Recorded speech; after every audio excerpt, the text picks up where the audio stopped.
Namaste. My name is Kirti, and on behalf of Himalayan Yoga Association, I welcome you all to this online teacher training course.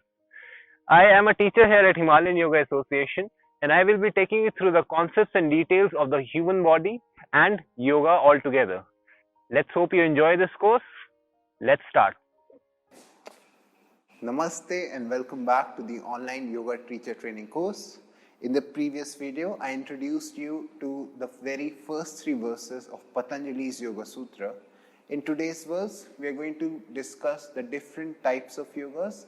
Basically, my whole goal today is to introduce you to Raj Yoga, or the yoga that we practice and know in contemporary times in the present moment. But before we go ahead and do that, like how we always do it, we are going to start the session with the chanting of the Gayatri Mantra, and I request all of you to come and do it with me. Simply sit in any meditative posture, whether you're sitting on the floor with your legs crossed or you're sitting on a chair. The whole goal remains that the spine is completely in line with the head entirely, the shoulders roll to the back. Activate Chin Mudra by joining your index finger with your thumb, the rest of the fingers away. Palms on your knees facing the ceiling entirely, and your eyes closed with your gaze fixed at your third eye or at the tip of your nose. Simply observe the smooth and undisturbed flow of prana in and out every time you inhale and exhale. Allow yourself to immerse in these inhalations and exhalations. If you have any thoughts coming to your mind, please get rid of them by focusing on your breath in that very instant.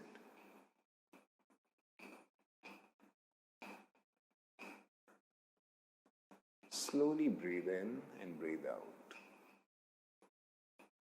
Observe the effect of the breath on the mind and the body. Realize how important it is to take control of the mind. Gather your conscience, gather your awareness to the present moment, here and now. And just breathe.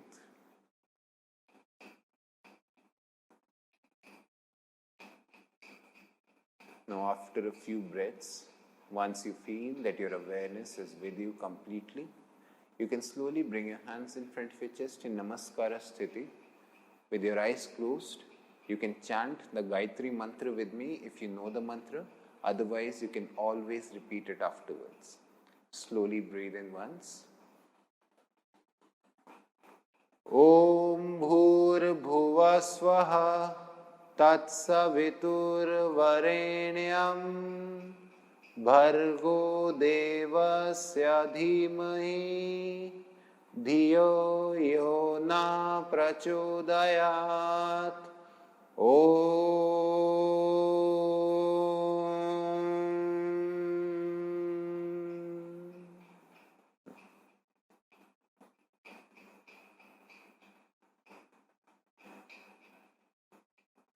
Having absorbed the effect and the vibration of the mantra, let's generate some energy between our hands by rubbing our palms against each other.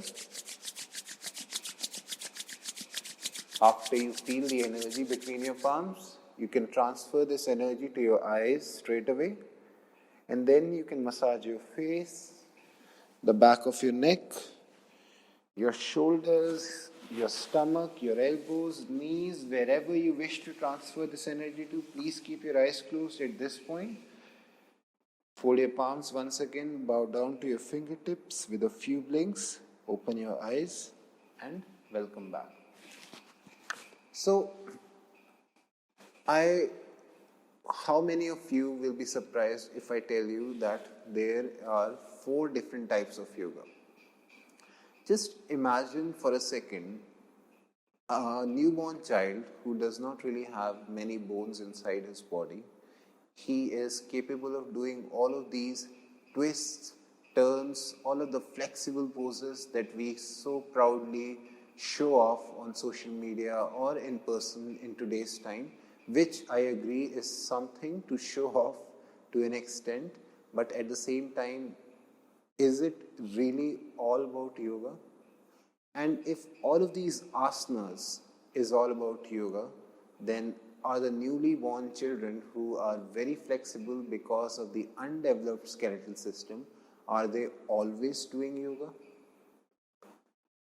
Is breathing if we talk about if we talk about the pranayam or the breathing exercises that we do in yoga, if somebody is having, imagine somebody is born with breathing problems like asthma or other breathing difficulties and they are not really able to do much of pranayam.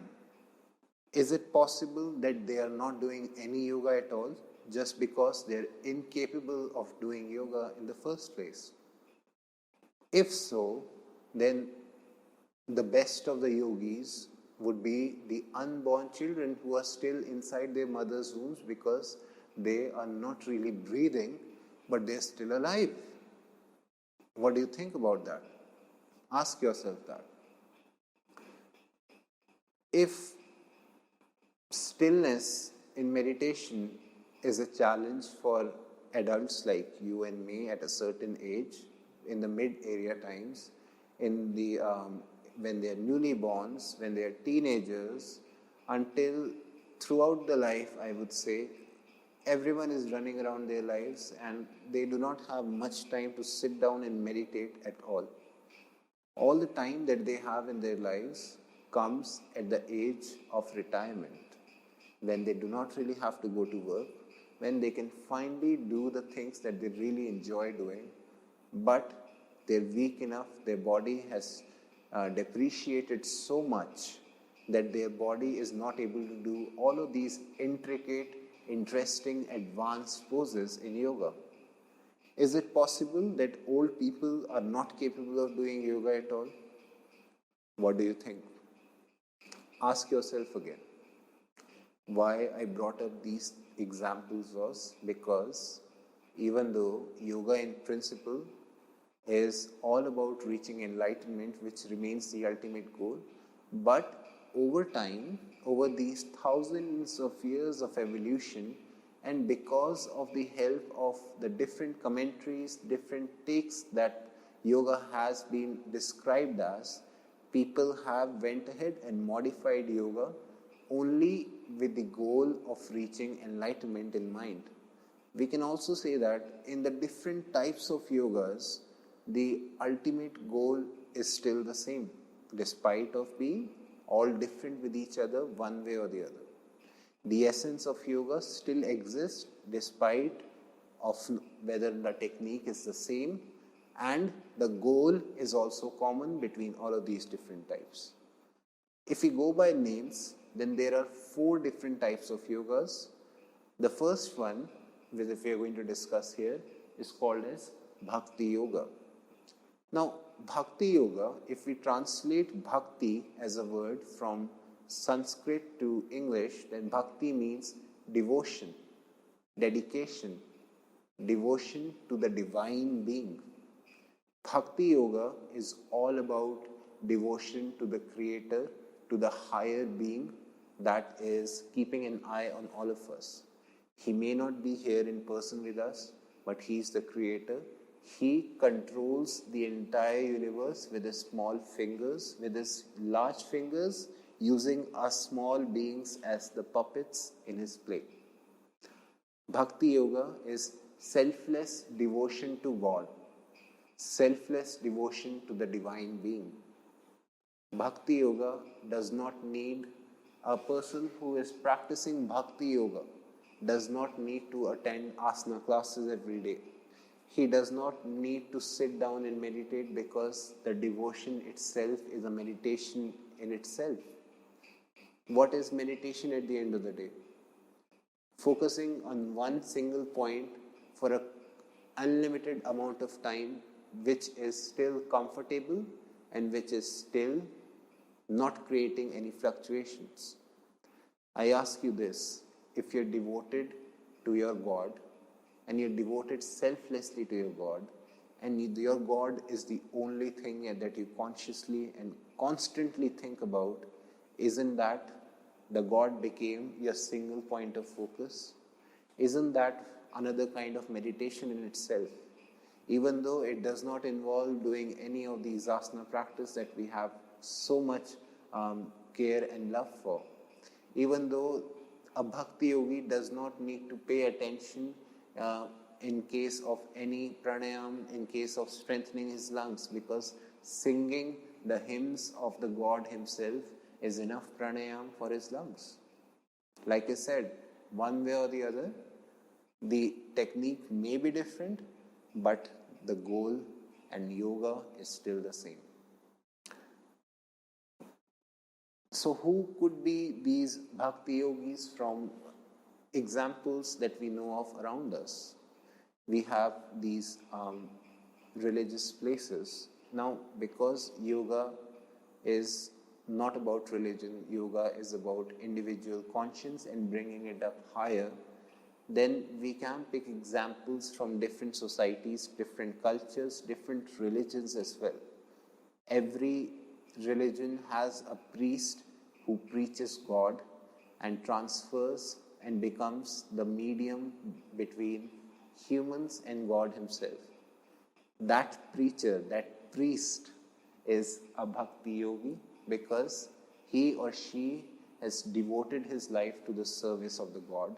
His love for the God is so selfless and so tremendous that he does not put anything above this love for the higher being. And that is what bhakti yoga is all about.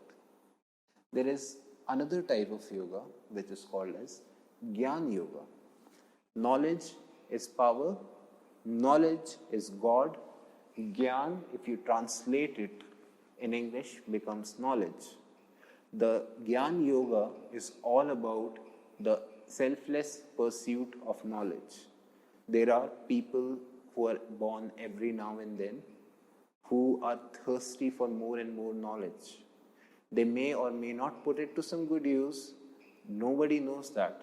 But if they are putting it to some good use, or they are not using that knowledge at all, but still they are unable to satisfy that thirst for knowledge, that is the perfect example of a Jnana yogi.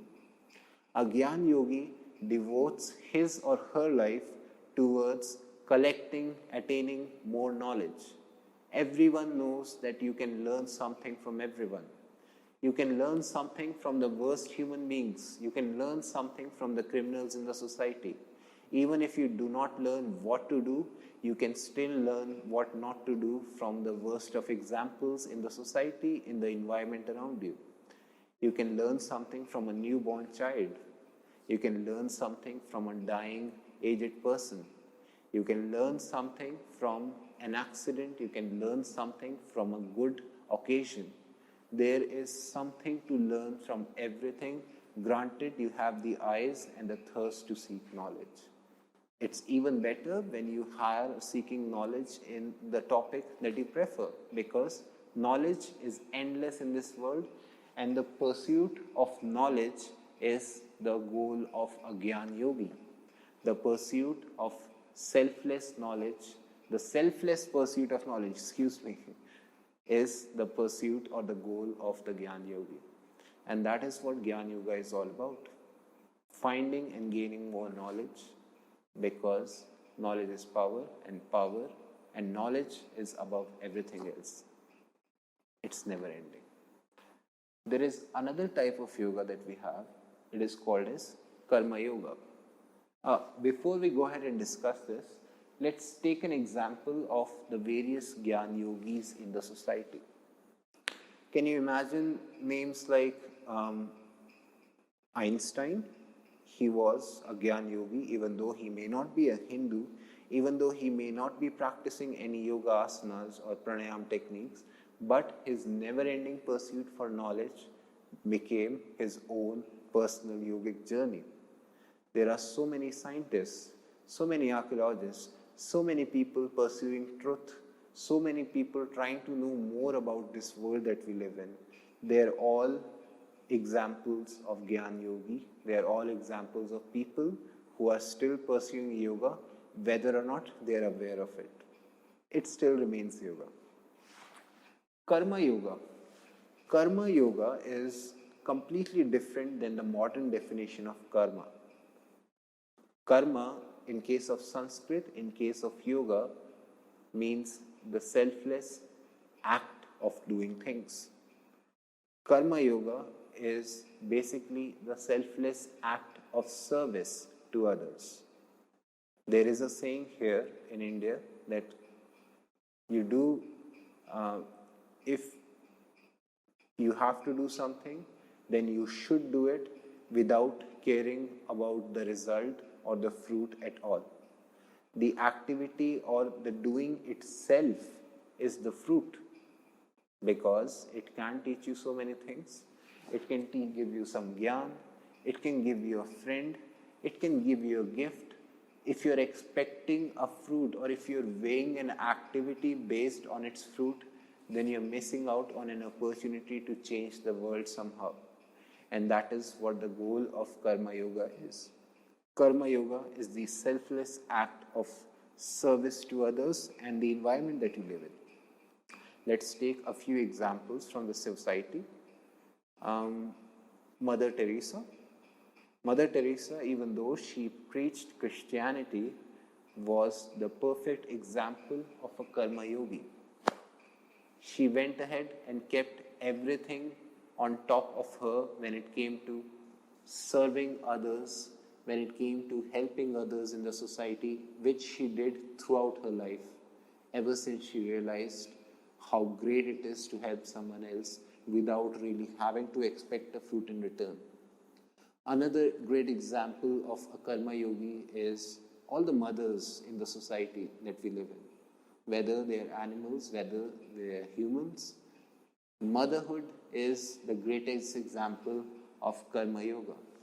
Imagine a mother keeps you or keeps their children inside their womb for 9 months non-stop, delivers them, goes through so much pain, raises them from being a nothing to an everything when they are adults, and lets them go as soon as they are old and are able to fly on their own, without really having to expect a fruit in return. The selfless love that a mother has towards their children is the perfect example of Karma Yoga. There is nothing that matches the love of a mother, and there is nothing that matches the service and the devotion of a Karma Yogi in the society. They both share the same thing: selfless devotion to serving others. Karma Yoga. The fourth type of yoga is the highlight of today's discussion. It is called as Raja Yoga. Now, in the ancient times, like how we have democracy in today's time, in the ancient times, democracy was almost inexistent. There used to be kingdoms. These kingdoms were ruled by emperors. These emperors, they had a psyche, a belief, their own laws, and they used to take decision based upon how they felt right according to their own side. Which also tells you that these kings in the ancient times, they had so much control over so many people who used to live in their kingdom, which was also a very big responsibility to handle. A king was supposed to be strong so that he could face his enemies and keep the people of his kingdom well protected. A king was supposed to be smart. He was supposed to take justified results. A king was supposed to be knowledgeable. A king was supposed to be someone who could become an example of all three of these different types of yogis, while also being capable of taking the decision in the wrong direction if needed. The ideal king, or we can say Raj Yogi in this case, as we are discussing, needs to be strong, needs to be smart, needs to be intelligent, needs to be devoted to God, needs to be very knowledgeable, and needs to be a Karma Yogi in order to be a great king, which was a requirement for the princes in the society. A king will obviously not give all of these lessons by himself. So, in those eras, when there used to be kingdoms, the sages, the Brahmins of the society, depending on understanding of their own yogic teachings. They compiled the information about Bhakti Yoga, Jnana Yoga, Karma Yoga, and of course the asanas, the pranayam, everything all together, and created one single entity called as Raj Yoga. Raj Yoga is a combination of all of these different types of yogas, or we can also say Raj Yoga is the most complete form of yoga because it takes little from all the other different types of yoga, just so whoever practices it becomes the complete yogi in itself. And that was the requirement for these princes, so that whenever they grow up, they become intelligent, devoted, smart, strong, capable of handling any challenge that comes their way, while also being sane enough to hold the responsibility of the king. That is what Raj Yoga is all about. And eventually, as we will go ahead and discuss the different 8 limbs of yoga, or the Ashtanga Yoga, which are the 8 limbs of Raja Yoga, you will realize how all of these different characteristics of a prince or a king can be maintained well by just the practice of Raj Yoga. Also, it would be nice for you to know that in the modern times, in this contemporary phase, all the yoga that we know, all the yoga that we preach, all the yoga that we learn and practice are all simplified forms of Raj Yoga. Thanks to democracy, we can pick the things that we like and ignore the things that we do not like. And that is where maybe yoga has gone wrong. Otherwise, in other words, we can also say that that is incomplete knowledge that we are absorbing. The complete knowledge would mean the complete understanding of Raj Yoga. This is everything you need to know about Raj Yoga as from an overviewer's perspective. I hope you found today's video informative. I will see you again in the next video. Until then, thank you and namaste.